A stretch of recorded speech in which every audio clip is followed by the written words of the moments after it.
But what we see today is that so many points in which war is going on, and how much that makes the continuation of development so difficult. This is Dennis Small with Executive Intelligence Review and the Schiller Institute, and I am talking with Special Advisor to the President of Brazil, Ambassador Celso Amorim.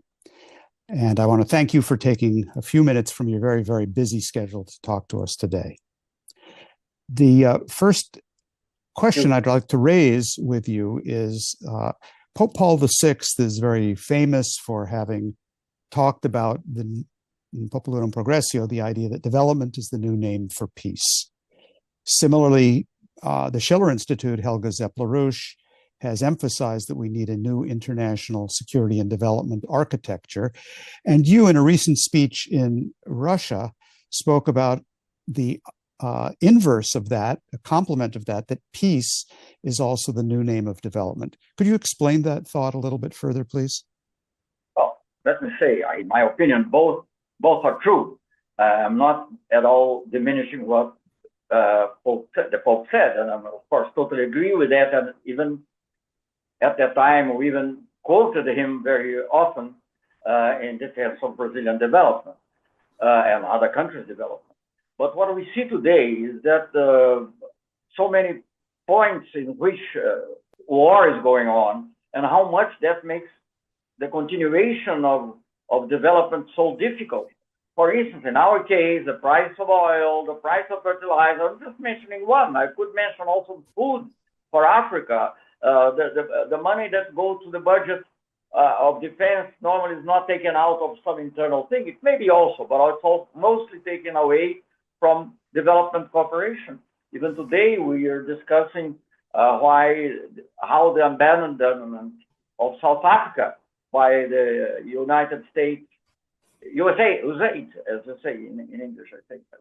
The termination of the end of his aid, how much that have reflected in the health and the health institutions of South Africa. So, I mean, in that respect, why? Because the money is all going to some kind of war, even if it's between third countries. But anyway, the participation is very strong. Right. And in the question of war, of course, now the danger of nuclear war is very much on the world agenda. There have been many comments from Germany itself, opposing voices, warning about the danger of war, and so on. What can a nation such as Brazil do in the concert of nations internationally on this urgent issue of nuclear warfare? Well, this is a very complex question because, of course, nuclear weapons are not only with one or two states, or with states of different ideologies and working on different directions. Brazil, as you know, Brazil has somehow renounced to the possibility of having nuclear weapons. It's in the constitution of Brazil. And of course, we thought that would also be an encouragement for nuclear disarmament. Brazil was very active in the New Agenda coalition, which insisted very much. I was personally involved in that as well, in the full application of Article, I believe it's Article 6 now, of the NPT. Which has to do with the total disarmament. I mean, it's part of the balance of the treaty, the nuclear disarmament. However, this has not gone because some of the nuclear powers didn't want, of course. But we think it's fundamental, and of course. It's not only, let us say, a desire or wish, but it's also what happens in reality. I mean, you cannot, it's very difficult. I mean, the other day, I read a statement by some European countries or the G7, I don't remember exactly, for all, saying that Iran cannot have a nuclear weapon. Totally in agreement I am, but other countries cannot and should not also. I mean, that's the problem. No country should have nuclear weapons, and the ones that have should have reliable commitments on disarmament. There's a phrase we have in English for that. What's good for the goose is good for the gander. In other words, it should be applied equally across the board. My next question is somewhat more philosophical, which is there has been discussion, of course, that security, to be real security, has to be indivisible. There must be security for all sides, or there isn't. The question is, can development also be indivisible, i.e. development for all sides? In other words, is this world a Hobbesian world, as in Thomas Hobbes, of war of each against all, or is it possible to develop a system which is win-win to benefit all sides? Well, I mean, what I desire is one thing. What is possible in the short run is a different thing. But I think we should all work for that, even if it looks like a far-fetched objective, but it should be. I always say I had a discussion once with Noam Chomsky, and when someone asked me, not him, but I mean, I had a debate with him, and that was part of a film. And then when someone asked me, how do you see the future? This was still before Lula was re-elected for the third mandate. And I said, if you are in a room which is almost totally obscure, dark, you can't be only focused on that. If there is a small split, or I don't know exactly how to say it in English, in Portuguese it would be a brecha, a small leak, whatever, in which you see some light, you should concentrate on that point and then try to enlarge it. It's not simple. Maybe it's a task for generations, but I think we have to have that task. If you don't believe in the future, and I have read some headlines saying that the future is dead. So if you don't believe in the future, what's the point of life? If our children, our grandchildren, and the grandchildren of other people, they have to have a good life. So that's what keeps us alive, I think, especially for someone on my age. Well, I think that's what all human beings are. We are able to shape our present by what we desire of the future and fight to make happen. We're a future-oriented species. So I share your approach on this thing in the search for the little ray of light, even if it's little, to make it broader. And this now, I guess, is a related question. The Pope, Pope Leo XIV, will be in Peru in November.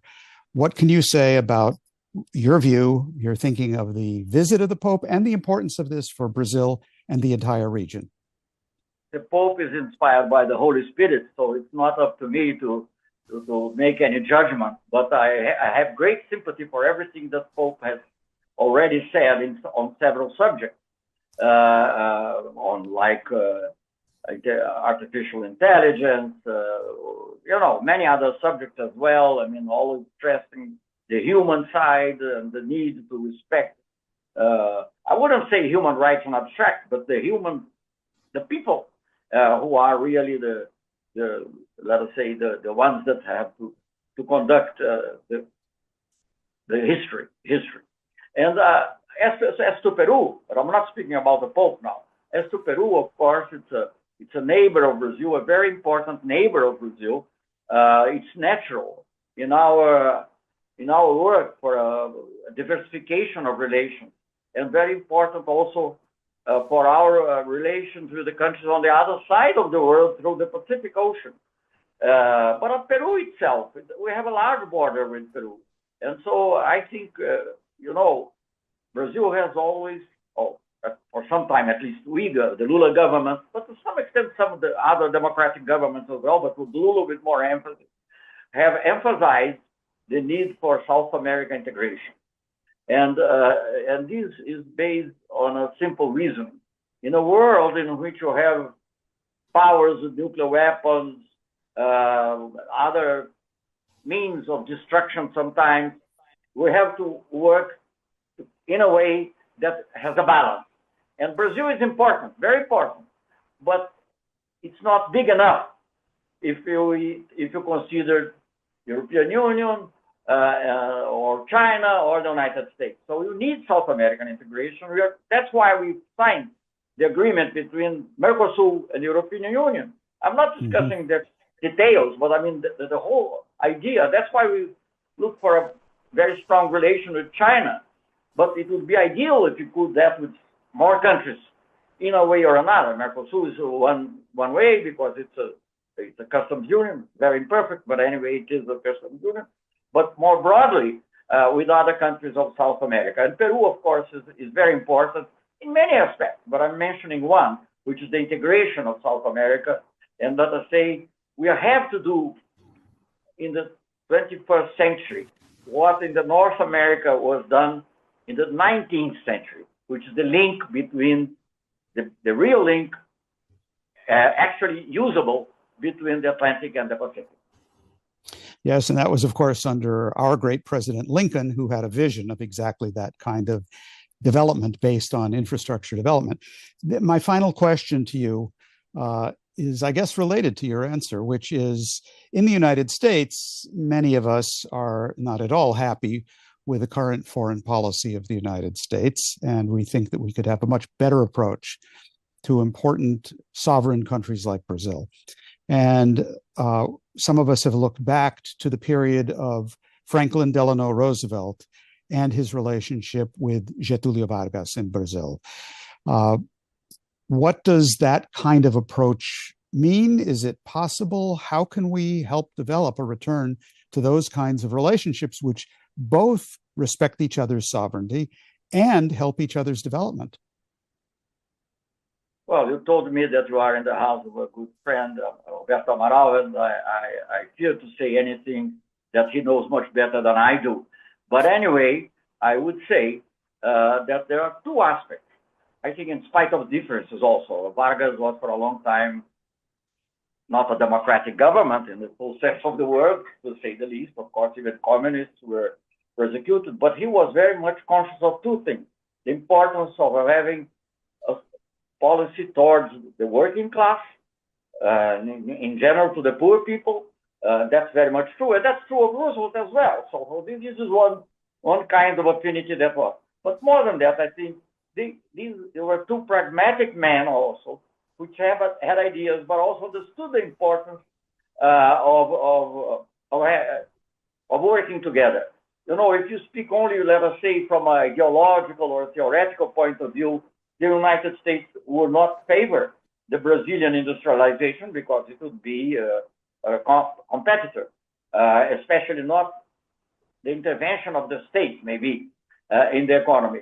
And in spite of that, Roosevelt and Vargas were able to agree not only in the participation of Brazilian participation in the Second World War, which of course was very important in terms of our own democracy, but also they were able to agree on the Roosevelt that the and Vargas were able to agree to have the financing from the United States to our first steel mill, big steel mill, which would be state-run, Volta Redonda, as you know. So I think when you have this combination of pragmatism and some affinity is ideal. When you don't have affinity, you have to have at least pragmatism. And I think, I don't want to mention anyone, I think, but this is what's lacking in the present world. Brazil very much favors multipolarity, but multipolarity cannot be confused with areas of influence. I think we want independence. We want to relate with the United States, of course, a very old friend of Brazil, despite differences sometimes, but what you mentioned, very important. And also we'll be able to relate to China, India, Russia, South Africa, whatever. And then I also, in that respect, I want to mention the importance of BRICS. Brazil, together with Russia, China, India, and South Africa, and now it's expanded, we're able to found this, I wouldn't call it alliance, but I mean this group, which very much changes the world. I mean, the way the world deals with most important things. All five of them are members also of the G20. I mean, you didn't ask me, but I'll just venture another thing. I'm very much worried with this tendency to bring back because the G20, in a way, didn't replace, but it was, let us say, a counterweight to the G7, and now there is a tendency to bring back to the G7 the most important decisions. And in this respect, and I will finish with that, let me just, I don't mention my name, but you mentioned Roosevelt, and I'll mention Bush. President Bush was not out of, let us say, I think, of an ideal of multipolarity, but he was at least pragmatic. And he was, in this respect, he understood that you could not deal with the world problems, recession. I mean, it was the time, of course, as you know, of the big crisis, financial crisis, which started in the United States but spread all around. That it was impossible to deal with that if you didn't have China, Russia, Brazil, India, and others inside. Also, it's not ideological, also South Korea and others. So I think when you see the G7 speaking of global imbalances, really meaning the Chinese surplus in trade, we won't be able to go further. I mean, so I think that this backtrack towards a world governance, although with some appearance, we invited Brazil, we invited India, we invite some other developing countries, but without China, Russia also, but Russia might even to some extent understand, although they don't agree. But China, how can we deal? I mean, how can we deal with important problems like climate if you don't have, or trade, if you don't have the country that is all the characteristics that we know about China. Yeah. You know,